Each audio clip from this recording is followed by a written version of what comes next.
அனைவருக்கும் வணக்கம். என்னுடைய பெயர் அர்ச்சனா. என்னுடைய நேட்டிவ் வந்து அரியலூர் டிஸ்ட்ரிக்டில் இளையூரில் ஒரு கிராமம். நான் என்னோடய ப்ரிப்பரேஷனை வந்து 2019 நான் ஸ்டார்ட் பண்ணேன். என்னோடய ஜேர்னி நான் ஷார்ட்டாக சொல்லிக்கிறேன். 2019 நான் பிஎஸ்சி அக்ரி டிகிரி கம்ப்ளீட் பண்ணேன். குரூப் 1, அதுக்கப்புறம் இந்த ஏஎஸ்ஓ எக்ஸாம் இதெல்லாம் கொஞ்சம் படிக்காமல் போய் எந்த ஐடியாவுமே இல்லாமல் அட்டென்ட் பண்ணேன். சரி, இன்னும் எல்லாரும் கொஞ்சம் நல்லா ப்ரிப்பேர் பண்ணலாம் அப்படின்ட்டு தான் யூடியூப்பில் வந்து கிளாஸ் பார்க்க ஆரம்பித்தேன். ஃபஸ்ட்டு நான் பார்த்த கிளாஸ் வந்து history and polity, Kanimurugan sir class plus Sukesh சாரோட அந்த ஷார்ட்கட் வீடியோ நிறைய நான் பார்த்துருக்கேன். அப்புறம் மேக்ஸில் வந்து சுதர்சன் சார் கிளாஸு, இது எல்லாமே பார்த்து நான் நோட்ஸ் எடுத்து வச்சுருக்கேன். அப்போது 2021 ஃபஸ்ட்டு அக்ரிகல்ச்சரல் ஆஃபீஸர் கால்ஃபர் வந்துச்சு. ரிட்டன் வந்து நான் வீட்டில் இருந்து தான் படித்தேன், கிளியர் பண்ணிட்டேன். இன்டர்வியூ போனேன். இன்டர்வியூ வந்து எந்த நமக்கு ஆன்சர் தெரியல. அங்கே போய் நம்ம போல்டாக அட்டன் பண்ணிட்டு வந்துடணும் அப்படின்னு சொல்லிட்டு கிட்டத்தட்ட ஒரு 10 மார்க் இன்டர்வியூ தான் நான் அட்டன் பண்ணியிருப்பேன். எனக்கு வந்து சேம் மார்க்கில் இருந்துமே அந்த ஃபஸ்ட்டு ஏவோ வந்து எனக்கு கிடைக்கல. என்னோடய மார்க் வந்து இப்போ 408.25. அப்போ ஒரு 4 பேர் இருந்தோம் அந்த கம்யூனிட்டியில், அந்த விமன் கேட்டகரியில் 4 பேர் இருந்தோம். ஆனால் சீட்டு வந்து 3 தான் இருந்துச்சு. ஸோ என்னை விட இந்த 3 பேருமே சீனியராக இருந்ததுனால உள்ளே போயிட்டாங்க. எனக்கு அந்த சீட் வந்து கிடைக்கல. ரொம்ப வெக்ஸ் ஆகிட்டேன். அதுக்கப்புறம் தான் வந்து எங்கள் ரிலேட்டிவ் ஒருத்தவங்க ஒரு ஐடியா கொடுத்தாங்க. வீட்டில் இருந்து படித்ததுனால தான் கிளியர் பண்ண முடியல, இன்ஸ்டியூட் போனால் அங்கே கம்பைன் ஸ்டடி பண்ணலாம், ஃபேக்கல்ட்டிஸ் வந்து நிறைய அந்த ஸ்ட்ராட்டஜிஸ் வந்து சொல்லிக் கொடுப்பாங்க, இன்ஸ்டியூட் போய் படிங்க அப்படின்னு சொல்லிட்டு ஒரு ஃபினான்ஷியலாக ஹெல்ப் பண்ணாங்க எனக்கு ஒரு ரிலேட்டிவ். அவங்களுக்கு நான் இந்த டைமில் நன்றி சொல்லிக்கிறேன். இன்ஸ்டியூட் போய் நான் குரூப் 2 மெயின்ஸ்க்காக நான் இன்ஸ்டியூட் ஜாயின் பண்ணேன். குரூப் 2 ப்ரிலிம்ஸ் நான் வீட்டில் இருந்து யூடியூப்பில் அந்த 33 டெஸ்ட் பேட்ச் அதை அட்டன் பண்ணி தான் நான் 168 கொஷின் போட்டேன். மெயின்ஸ் போய் அகாடமியில் வந்து ஜாயின் பண்ணி ஒரு 2 டெஸ்ட்டு போட்டிருப்பேன். அப்புறம் குரூப் 4 கிளாஸஸ் வந்து டெஸ்ட் பேட்ச் வந்து போக ஆரம்பித்தேன். நம்ம இன்ஸ்டியூட்டோட ஸ்பெஷல் என்னன்னாலே ஒரு எக்ஸாமுக்கு அட்மிஷன் போட்டுட்டா அந்த ஐடி கார்டை வச்சு மற்ற எந்த ப்ரிலிம்ஸ் டெஸ்ட் பேட்ச் வேணாலும் போட்டுக்கலாம். இதை கடைசி வரைக்கும் கண்டினியூ பண்ணுங்கள் சார். இந்த பாலிசி எனக்கு ரொம்ப பிடிச்சிது. அப்புறம் அப்போது குரூப் 4 வந்து எப்படி படிப்போன்னா, நான் பகல் வரைக்கும் ஒன்றா தனித்தனியாக படிப்போம். நைட்டுக்கு மேலே அந்த 9 மணிக்கு மேலே சாப்பிட்டதும் உண்ட மயக்கம் வந்துடும். அப்போ ஃப்ரெண்ட்ஸ் ஒரு 4 பேர் ஒரு பட்டாணி பாக்கெட்டை வச்சுட்டு வெளியே வராண்டாவில் உட்காந்துப்போம். அப்போ ஒரு 10:30 போல் தமிழ் கொஷின் பேங்க் தான் வந்து நாங்கள் டிஸ்கஸ் பண்ணி படிச்சுட்டு இருந்தோம். அப்போ வந்து இந்த 10:30க்கு எங்கள் ஹாஸ்டல் பக்கத்துலேயே ஒரு ரயில்வே ட்ராக் இருந்துச்சு. அப்போ ஒரு ட்ரெயின் போகும். அந்த மயான அமைதியில் அந்த ட்ரெயின் போகிறது வந்து சின்ன தாயவள் தந்தராசாவி அப்படி இருக்கும். அந்த மயான அமைதிக்கும் அந்த ட்ரெயின் போகிறதுக்கும் நாங்கள் உட்காந்து படிச்சுட்டு இருக்கிறதுக்கும். அப்புறம் குரூப் 4 நான் 180 கொஷின் போட்டேன். Overall rank 91. ரெவென்யூ டிபார்ட்மெண்ட்டில் ஜூனியர் அசிஸ்டண்ட்டாக நான் இப்போ ஒர்க் பண்ணிகிட்ருக்கேன். அப்புறம் குரூப் 2A ஃபெப்ரவரி அட்டன் பண்ணிட்டு நான் வீட்டுக்கு வந்துட்டேன். குரூப் 2Aவில் இப்போ லேபர் டிபார்ட்மெண்ட் அசிஸ்டன்ட் சூஸ் பண்ணியிருக்கேன். இன்னும் அப்பாயின்மெண்ட் ஆர்டர் வரல, ஜாயின் பண்ணல. இந்த மாதிரி என்னோடய ப்ரிப்பரேஷன் போச்சு. எகெயின் செகண்ட் அட்டெம்ப்ட்டும் நான் அக்ரிகல்ச்சரல் ஆஃபீஸர் இன்டர்வியூ வரைக்கும் போனேன். செகண்ட் அட்டெம்ப்ட்லேயும் எனக்கு கிடைக்கல. எனக்கு இன்னமும் அந்த போஸ்ட் வந்து ஒரு எட்டாக்கனியாகவே இருக்குது, என்னன்னு தெரியல. இப்போ குரூப் 2 மெயின்ஸில் வந்து ரிவ்யூ அட்டன் பண்ணும்போது கனிமுருகன் சாரோட ரிவ்யூ அட்டன் பண்ணேன். அப்போ அவர் ஒரு வார்த்தை சொன்னார், உங்களோட ப்ரெசன்டேஷன் நல்லா இருக்குது, உங்களோட அந்த வே ஆஃப் அப்ரோச்சிங், அந்த நீங்கள் நல்லா எழுதுறீங்க, நீங்கள் குரூப் 1 மெயின்ஸே ப்ரிப்பேர் பண்ணலாம் அப்படின்னு சொல்லிட்டு சொன்னாங்க. சாரோட வாய் முகூர்த்தமாக என்னன்னு தெரியல, எனக்கு குரூப் 1 ப்ரிலிம்ஸ் கிளியர் ஆயிடுச்சு. ஆனால் மெயின்ஸ் வந்து கொஞ்சம் ஃபினான்ஷியலாக பிரச்சனை இருந்ததுனால நம்ம இன்ஸ்டியூட் வந்து படிக்க முடியல. அப்படி மெயின்ஸ் வந்து படிச்சிருந்தா இன்னும் ஸ்டாஃபோட நல்ல கான்டாக்ட் கிடச்சிருக்கும். நான் இது என்னோடய சக வெற்றியாளர்களுக்கும் வருங்கால வெற்றியாளர்களுக்கும் நான் ஒரு விஷயம் சொல்லிக்கணும்னு ஆசைப்பட்றேன். என்னென்னா, நான் ஒரு விஷயத்தை வந்து ஆணித்தனமாக நம்புவேன். எண்ணம் போல் வாழ்க்கை. நம்மளோட எண்ணங்களுக்கு வந்து சக்தி அதிகம். ஒரு விஷயம் நமக்கு கிடைக்கணுன்னா அந்த விஷயத்தை பற்றி நம்ம ஆசைப்படணும். இந்த ஒரு வார்த்தையை வந்து நான் நம்புவேன். நான் 2019 டிஎன்பிஎஸ்சி படிக்க ஆரம்பித்தேன். அப்போலேருந்து என்னோடய வாட்ஸ்அப் டிபி வந்து எண்ணம் போல் வாழ்க்கை. அதை பார்க்கும்போதே எனக்கு நம்மளோட எண்ணங்களுக்கு சக்தி அதிகம், நம்மளை நம்பணும் அப்படின்னு சொல்லிட்டு எனக்கு ஒரு இதாக இருக்கும். அண்டு இந்த இடத்துல நான் நிறைய பேருக்கு தேங்க் பண்ணிக்கணும்னு நினைக்கிறேன்.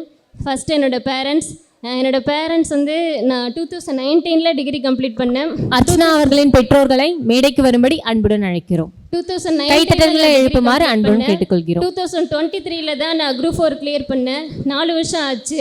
ஸோ அந்த 4 வருஷம் வரைக்கும் என்னை டிஸ்டர்ப் பண்ணாமல் நான் ஃபினான்ஷியலாக இண்டிபெண்ட்டாக இருக்கணும் அப்படின்னு சொல்லிட்டு என்னோடய பேரண்ட்ஸ் என்னை நல்லா மோட்டிவேட் பண்ணாங்க. என்னோடய அப்பாவும் சரி அம்மாவும் சரி.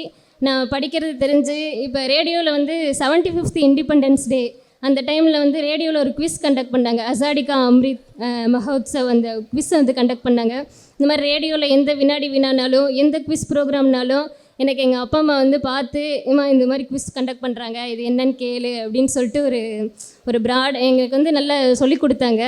அது ஒரு அவேர்னஸ் கொடுப்பாங்க. எனக்கு ஒரு எக்ஸாம் நோட்டிஃபிகேஷன் வருதோ இன்னும் தெரியலையே, எனக்கு முன்னாடி எங்கள் வீட்டில் பார்த்துட்டு இந்த எக்ஸாம் நோட்டிஃபிகேஷன் வந்திருக்கு அப்படின்னு சொல்லிட்டு எங்கள் வீட்டில் ரொம்ப சொல்லி கொடுப்பாங்க.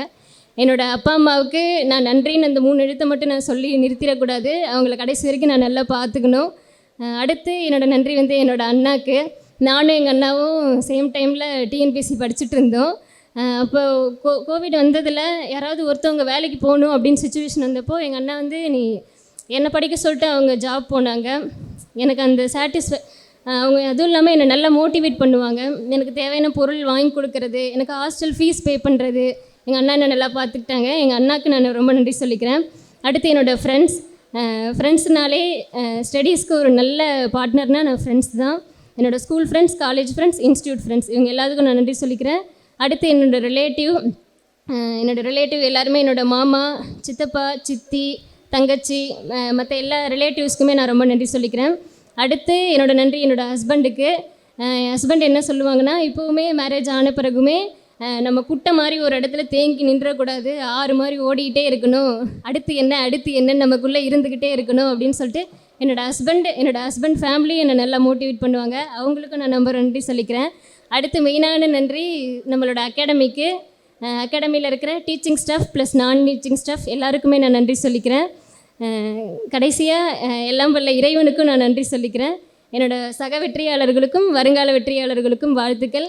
இந்த மாதிரி ஒரு மேடை ஆப்பர்ச்சுனிட்டி வந்து கொடுத்தது ரொம்ப நன்றி சார். இப்படி வந்து மேடையில் பேசும்போது இன்னும் நான் நிறைய எக்ஸாம் கிளியர் பண்ணி எனக்கு பேசணும் அப்படின்னு சொல்லிட்டு எனக்கு மோட்டிவேட்டடாக இருக்குது. இப்போ ஜாப் போயிட்டு இருக்கிறதுனால முன்ன மாதிரி எஃபிஷியண்ட்டாக படிக்க முடியல.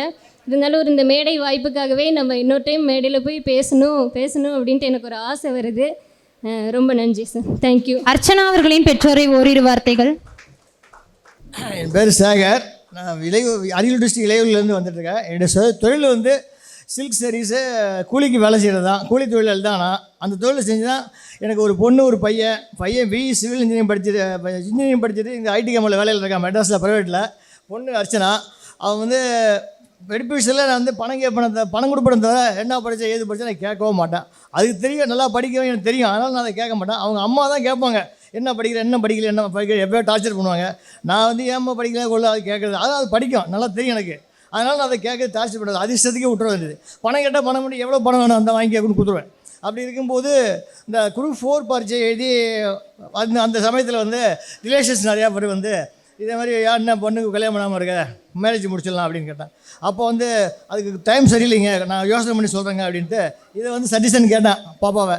அப்பா நான் ஒரு வேலைக்கு போய் தான் கல்யாணம் பண்ணிப்பேன், வேலைக்கு போய் என் கையில் ஒரு வேலை இருக்கணும், அப்போ தான் எனக்கு கெத்தாக இருக்கும். அதனால் நீ இப்போ டிஸ்டர்ப் பண்ணாத, நான் சொல்லும்போது நீ எனக்கு மாப்பிள்ளை பாரு அப்படின்ட்டாவில். சரி அதிர்ஷ்டத்துக்கு விட்டுட்டேன். அப்புறம் குரூப் 4 பாஸ் பண்ண ஒரு பாடு. அப்புறமா நீ இப்போ பார்க்க ஆரம்பிக்கலாம் அப்படின்னப்போ அப்புறம் பார்த்து இப்போ ரிலேஷன் பையன் ஒரு பையனை மேரேஜ் பண்ணி வச்சுருக்கேன். அவர் வந்து சிங்கப்பூரில் பிஇ சிவில் படிச்சுட்டு வேலையில் இருக்கார். அவர் அங்கே இருந்துட்டு வந்துட்டு போயிட்டுருப்பார். அதனால் அது இஷ்டத்துக்கு தான் நடப்பேன் இது வரைக்கும். நான் ஏன் அப்படி சரி அப்படி கேட்கவே மாட்டேன்.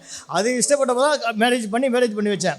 இப்போ குரூப் 4 பாஸ் பண்ணிட்டு கலெக்டர் ஆஃபீஸில் வேலையில் இருக்குது. இப்போ குரூப் 2 நாங்கள் பாஸ் பண்ணி இங்கே இப்போ ஆர்டர் வந்திருக்கு. இது அத்தனைக்கும் காரணம் Suresh IAS academy. Suresh IAS academy வந்து ஒரு பெரிய வில் மாதிரி. இப்போ மகாபாரதத்தில் வந்து அர்ச்சுனன் துரியோதனன் 2 பேருக்குமே வில்வத்தை கற்றுக் கொடுத்தது துரியோதனன் தான். துரியோதனன் வில்வத்தை கற்றுக் கொடுத்துருக்கும் போதே காட்டுக்கு போய் இந்த 2 பேரும் எப்படி கற்றுருக்காங்க அப்படின்னு பார்க்கணும் அப்படின்னு சொல்லிட்டு பீஷ்வர் வந்து துரியோதனையும் அர்ச்சுனையும் காட்டுக்கு அழைச்சிட்டு போய் துரியோதனை ஃபஸ்ட்டு பார்த்து என்ன அந்த மரத்து மேலே ஒரு புறா இருக்குது, அந்த புறாவை பார்த்து குறி வை என்ன சரி கேட்குறாரு. துரியோதனை கேட்குறாரு. பார்த்து முடிச்சுட்டு என்ன துரியோதனை தெரியுது அப்படின்னு கேட்குறாரு. அப்போ கேட்கும்போது எனக்கு அந்த மரத்தில் கிளை தெரியுது, பூ தெரியுது, பழம் தெரியுது அப்படின்ட்டாரு. அர்ஜுனனை கேட்கும்போது அர்ஜுனன் சொல்கிறாரு எனக்கு அந்த புறா மட்டும் தான் தெரியுது அப்படிங்கிறாரு. துரியோதனை கேட்கும்போது துரியோதனை வந்து கிளை தெரியுது, பூ தெரியுதுன்னு சொல்கிறாரு. அப்போவே பீஷ்மர் முடிவு பண்ணிட்டாரு அர்ஜுனனுடைய டேலண்ட்டு துரியோதனுக்கு வராதுன்னு. அதே மாதிரி ஐஏஎஸ் அகாடமியில் படித்த அத்தனை பேர்லேயும் அவங்க சொல்லிக் கொடுக்குற பாடத்தை கவனமாக மனசை ஒருநிலைப்படுத்தி படிக்கிறவங்க நிச்சயம் நாளைக்கு ஒரு வெற்றியாளர் வரலாம், அதில் எந்த சந்தேகமும் இல்லை. வெற்றி அடைஞ்சவங்களுக்கு வாழ்த்து. அதே மாதிரி இன்னும் எத்தனையோ பேர் தோல்வி அடைஞ்சிருப்பாங்க. அவங்க தோண்டு விடாமல் மனசை கான்சன்ட்ரேஷன் பண்ணி அந்த சுரேஷ் ஐஏஎஸ் அகாடமியில் சொல்லிவிட பாடத்தை ஒழுங்கான முறையில் படித்து நல்ல கவனமாக ஒரே சிந்தனையோடு இருந்தால் அத்தனை பேர் வெற்றியாளராக வரலான்னு சொல்லி இந்த சுரேஷ் ஐஏஎஸ் அகாடமியும் அதில் பணிபுரிய வாத்தியார்களுக்கும் ஆசிரியர் பெருமக்களுக்கும் ஊழியர்களுக்கும் சகல அத்தனை பேருக்கும் என்னுடைய வாழ்த்து தெரிவித்து நன்றி வணக்கம். சுரேஷ் IAS அகாடமி, வெற்றியின் முகவரி.